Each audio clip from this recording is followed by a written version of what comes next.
Welcome back. Bus ticket ದರ ಏರಿಕೆ ಮಾಡೋದ್ರ ಮುಖಾಂತರವಾಗಿ ಜನರಿಗೆ ಶಾಕ್ ಕೊಟ್ಟಿದ್ದಾಯ್ತು. ಈಗ ಬೆಂಗಳೂರಿಗರಿಗೆ ಮತ್ತೊಂದು ಶಾಕ್ ಮೇಲೆ ಶಾಕ್ ಕಾದಿದೆ. ರಾಜಧಾನಿಯಲ್ಲಿ ನೀರಿನ ದರ ಏರಿಕೆ ಆಗೋದು ಪಕ್ಕಾ ಅನ್ನುವಂಥದ್ದು ಕಾಣಿಸ್ತಾ ಇದೆ. ಜನವರಿ 2ನೇ ವಾರವೇ ನೀರಿನ ದರ ಹೆಚ್ಚಳ ಖಚಿತ. ಮತ್ತೊಂದು ಶಾಕ್ ನೀಡೋದಕ್ಕೆ ಸರ್ಕಾರ ಮುಂದಾಗಿರುವಂತದ್ದು, ಅದು ಬೆಂಗಳೂರಿಗರಿಗೆ. ಜನವರಿ 2ನೇ ವಾರವೇ ನೀರಿನ ದರ ಹೆಚ್ಚಳ ಖಚಿತವಾಗಲಿದೆ.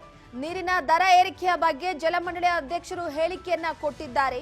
ಜಲಮಂಡಳಿಯ ಅಧ್ಯಕ್ಷ ರಾಮಪ್ರಸಾದ್ ಮನೋಹರ್ ಹೇಳಿಕೆ ಕೊಟ್ಟಿರುವಂತದ್ದು. ಜನವರಿ 2ನೇ ವಾರ ಡಿಸಿಎಂ ಡಿಕೆ ಶಿವಕುಮಾರ್ ಅವರ ಜೊತೆ ಸಭೆಯನ್ನ ನಡೆಸಲಾಗುತ್ತೆ. ಬೆಂಗಳೂರು ಶಾಸಕರ ಜೊತೆ ಡಿಸಿಎಂ ಸಭೆಯನ್ನ ಮಾಡ್ತಾರೆ. ಬೆಂಗಳೂರಿನ ಎಲ್ಲಾ ಶಾಸಕರಿಗೆ ಪತ್ರವನ್ನ ಬರೆದಿದ್ದೇವೆ. ಪ್ರತಿ ತಿಂಗಳು ಜಲಮಂಡಳಿಗೆ 41 ಕೋಟಿ ರೂಪಾಯಿ ನಷ್ಟ ಆಗ್ತಾ ಇದೆ. ಜನವರಿ 2ನೇ ವಾರವೇ ನಿರ್ಧಾರ ಆಗುತ್ತಾ ದರ ಅನ್ನುವಂತ ಪ್ರಶ್ನೆ ಒಂದ್ ಕಡೆ ಕಾಯ್ತಾ ಇದೆ. ಎಷ್ಟು ಪರ್ಸೆಂಟೇಜ್ ಆಗುತ್ತೆ ಅನ್ನೋದು ಇನ್ನೂ ಕೂಡ ನಿರ್ಧಾರ ಆಗುತ್ತೆ. ಡಿಸಿಎಂ ಅದನ್ನ ನಿರ್ಧಾರ ಮಾಡ್ತಾರೆ ಅಂತ ಮನೋಹರ್ ಜಲಮಂಡಳಿಯ ನಷ್ಟದ ಬಗ್ಗೆ ಕೂಡ ಹೇಳಿದ್ದಾರೆ. ಅದರ ಪತ್ರದಲ್ಲೂ ಕೂಡ ವಿವರಿಸಿದ್ದಾರೆ. ಬೆಂಗಳೂರಿನ ಎಲ್ಲಾ ಶಾಸಕರಿಗೂ ಅದರ ಬಗ್ಗೆ ವಿವರವನ್ನ ನೀಡಲಾಗಿದೆ ಎನ್ನುವ ಮುಖಾಂತರವಾಗಿ.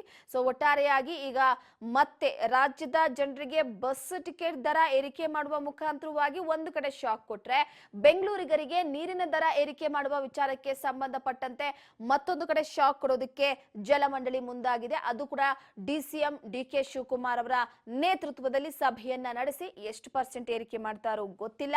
ಯಾಕಂದ್ರೆ ಬಿಎಂಟಿಸಿ, ಕೆಎಸ್ಆರ್ಟಿಸಿ, ವಾಯುವ್ಯ ಕರ್ನಾಟಕ ಈ ರೀತಿ ಬಸ್ ದರ ಏರಿಕೆ ಮಾಡುವಂತಹ ಸಂದರ್ಭದಲ್ಲಿ 25% ಅದನ್ನ 15% ಈಗ ಏರಿಕೆ ಮಾಡಿದ್ದಾರೆ. ಸೊ ಅದೇ ರೀತಿ ಜಲಮಂಡಳಿಯಿಂದ ಎಷ್ಟು ಪರ್ಸೆಂಟ್ ಏರಿಕೆ ಮಾಡಬೇಕು ಅನ್ನುವಂತ ವಿಚಾರವಾಗಿ ಸಭೆ ಕರೆದಿ ಶಾಸಕರ ಜೊತೆ ಚರ್ಚೆ ನಡೆಸಿ, ಆ ಭಾಗದಲ್ಲಿ ನೀರಿನ ಪ್ರಮಾಣದ ವಿಚಾರವಾಗಿ ಚರ್ಚೆ ನಡೆಸಿ ಎಷ್ಟು ಪರ್ಸೆಂಟ್ ಏರಿಕೆ ಮಾಡ್ತಾರೆ, ಬೆಂಗಳೂರಿಗರ ಜೇಬಿಗೆ ಕತ್ತರೆ ಎಷ್ಟು ಆಗ್ತಾರೆ ಅನ್ನುವಂಥದ್ದು ಸದ್ಯಕ್ಕೆ ಪ್ರಶ್ನೆಯಾಗಿದೆ.